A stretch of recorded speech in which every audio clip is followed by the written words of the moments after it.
안녕하십니까, 박사호입니다. 미국에게 있어 이란과의 전쟁은 단순히 테헤란만을 겨냥한 전쟁이 아니었습니다. 그것은 모스크바, 베이징, 그리고 전 세계 미국의 막강한 힘이 여전히 도전받을 수 없는 것임을 보여주는 메시지였습니다. 그러나 그 메시지는 참담한 역효과를 낳았습니다. 신뢰도는 급속히 붕괴되고 있습니다. 미국의 위협은 공허함으로 전락했습니다. 세계 최강대국이라고 불리는 미국이 수년간 전면적인 군사, 경제 전쟁을 벌여도 지역 강대국을 이기지 못하자 모든 경쟁국이 이를 주목하기 시작했습니다. 러시아와 중국은 워싱턴에 대한 두려움 때문이 아니라 미국의 급격한 쇠퇴를 평가하며 이미 전략을 재조정하고 있습니다. 유럽도 이제 미국을 외면하고 있습니다. 미국의 이란에 대한 처참한 실패를 지켜본 유럽의 옛 동맹국들은 호르무즈 해협 개방을 위한 미국의 동맹에 참여하기를 거부하고 있습니다. 그리고 대서양 동맹에 대한 재고를 서두르고 있습니다. 미국이 페르시아만에서 자국의 이익을 지킬 수 없다면 유럽 국가들이 왜 미국의 보장에 자신들의 안보를 맡겨야 하는지 진지하게 묻고 있습니다. 미국의 국제적 역할 약화는 더 이상 예측이 아니라 눈앞에서 펼쳐지는 생생한 현실입니다. 미국 국내 정치적 추락도 심각합니다. 공화당과 트럼프 개인에게 미치는 정치적 여파는 모두 참담합니다. 실패한 전쟁, 제대로 공개되지 않은 사상자, 그리고 명확한 승리 선언의 부재는 특히 11월 중간선거 이후 미국 정치 지형에서 공화당의 장기적인 몰락을 예고하고 있습니다.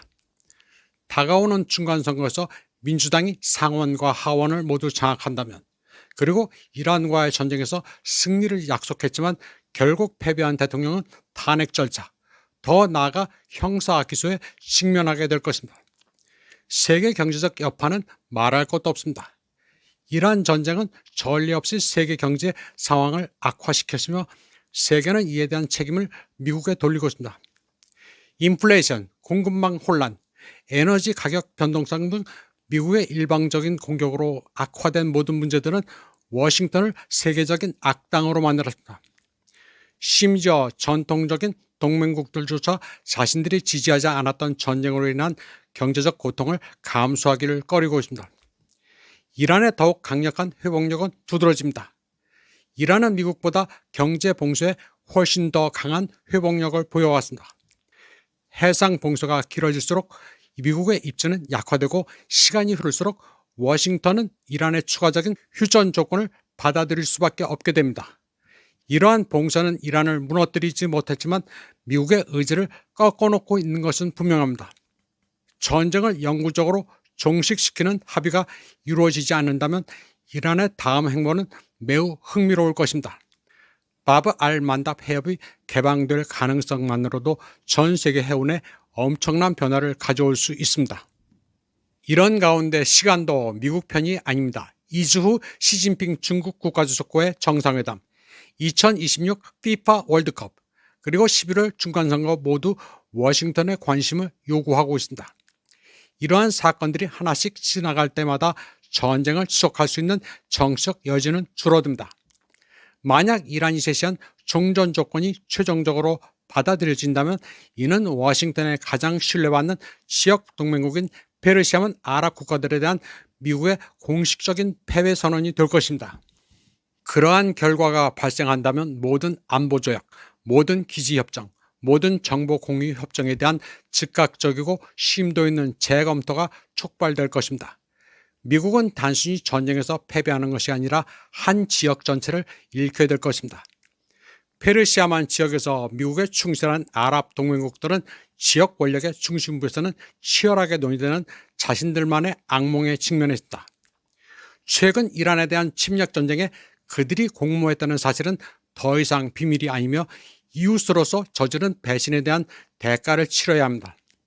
이란이 이번 전쟁에서 국경을 맞대는 무적의 초강대국으로 부상할 가능성은 페르시아만 국가들을 공포에 떨게 하고 있습니다. 이란의 지역 내 우위는 더 이상 이론적이 아니라 실질적인 것입니다. 페르시아만 협력회의 GCC의 단결력이 흔들리고 있으며 그 균열의 소리가 커지고 있습니다. 각국은 이란과의 관계에서 서로 다른 이해관계를 갖고 있습니다. 특히 아랍에미리트는 테헤란에 대해 유화적인 태도를 취할지 아니면 대립할지를 두고 내부 분열의 가능성에 직면해 있습니다. 이번 전쟁은 완전히 치유되지 않을 수도 있는 균열을 드러냈습니다. 페르시아만 국가들의 취약하고 상호 의존적인 경제에 미치는 전쟁의 심각한 여파가 이미 뚜렷하게 나타나고 있습니다. 부동산 거품이 터지고 관광산업은 붕괴했으며 외국인 투자는 빠져나가고 있습니다. 안정이라는 환상 위에 세워진 페르시아만 국가들의 유리 경제가 마침내 산산조각 나고 있습니다. 그들은 혁명을 두려워합니다. 결국 페르시아만 국가들의 통치자들은 그 무엇보다 자국민들을 두려워하게 됐습니다. 막대한 부를 축적했지만 국민의 지지를 얻지 못한 그들의 정권이 가진 약점, 즉 미국과 이스라엘의 보호에 지나치게 의존해온 실체가 드러났기 때문입니다. 반면 이란은 우위를 점하고 있습니다. 경제적 어려움, 특히 치솟는 인플레이션과 장기화된 전쟁의 피해에 대한 우려에도 불구하고 이란은 미국을 포함한 적대국들에 비해 상대적으로 유리한 위치에서 활동하고 있습니다. 이런 비대칭성은 여러 면을 가지고 있습니다. 이슬람 혁명의 수뇌부는 국가가 분열 없이 전면전이라는 가장 혹독한 상황을 헤쳐나가도록 이끌었습니다. 이란 국민의 절대 다수는 적은 침략자이며 그들의 목표는 약탈과 분할이고 저항만이 유일하게 명예로운 길이라고 믿습니다. 오늘날 수백만 명의 이란인들은 이란을 위한 희생, 잠파다 캠페인의 기치 아래 조국을 지키기 위해 나설 준비가 되어 있습니다. 이 캠페인에는 이미 각계각층의 3,100만 명이 넘는 이란인들이 참여 의사를 밝혔습니다. 미국이나 서구와 달리 이란은 시급한 정치적 마감일에 직면해 있지 않습니다. 결정적인 선거도 없고 지도부 교체도 없으며 성급한 결정을 강요하는 외부 사건도 없습니다. 이란인들은 전례 없는 민족적 자신감을 가지고 있습니다. 이란 국민은 불가능에 가까운 역경을 극복해온 역사적인 자긍심을 키워왔습니다. 이러한 자신감은 군대에 힘을 실어주며 군대는 자신들이 진정한 국민적 지지를 바탕으로 전 세계적으로 증오받는 적과 싸우고 있음을 알고 있습니다. 이번 방송은 여기까지 하겠습니다. 시청해주신 여러분 감사합니다.